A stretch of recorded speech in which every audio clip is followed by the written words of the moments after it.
Less than a year after the divorce, I thought I would never find true love again. But then I met her, a single mother. She wasn't as beautiful as my ex-wife, but she was kind, hardworking, and full of love. She had a lovely little daughter, and I realized that love isn't about perfection, but about sharing and sincerity. Now I know I've found the best thing in my life, a new family with true love. One evening, after a long day, my wife and I sat together, reading books and talking. The atmosphere was warm and peaceful, just like every other day, but there was something different that night.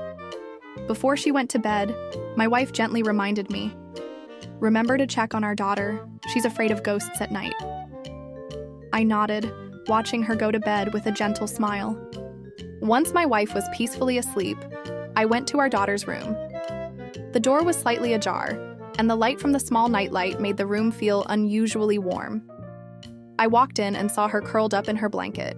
She couldn't sleep, her eyes filled with anxiety. "What's wrong, sweetheart?" I asked softly. She looked at me, her voice weak. "I'm scared of ghosts." I stood by her bed, smiling and comforting her. "You don't need to be afraid of ghosts. They're just made-up stories, sweetheart. Your mom and I are always here to protect you. Remember, there's nothing to fear in this room." She gave a small smile, her eyes beginning to calm. "So, you're not scared anymore, right?" I asked. She nodded and I gently said, "Good night, sweetie." I went back to our bedroom, climbed into bed, and lay next to my wife. The peaceful feeling of having my family by my side was truly precious.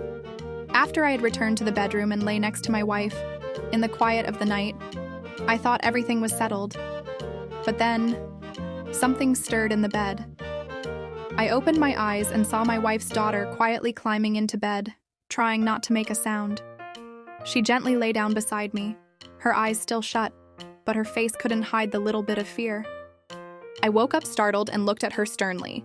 "You're growing up now, you can't sleep with your mom and me. You need to go back to your own room." But she said nothing, only gave me a soft smile and pulled the blanket over herself, closing her eyes again. No matter what I said, she didn't turn back. At that moment, I realized that sometimes you don't need to say much. A hand to hold or a simple smile can say everything.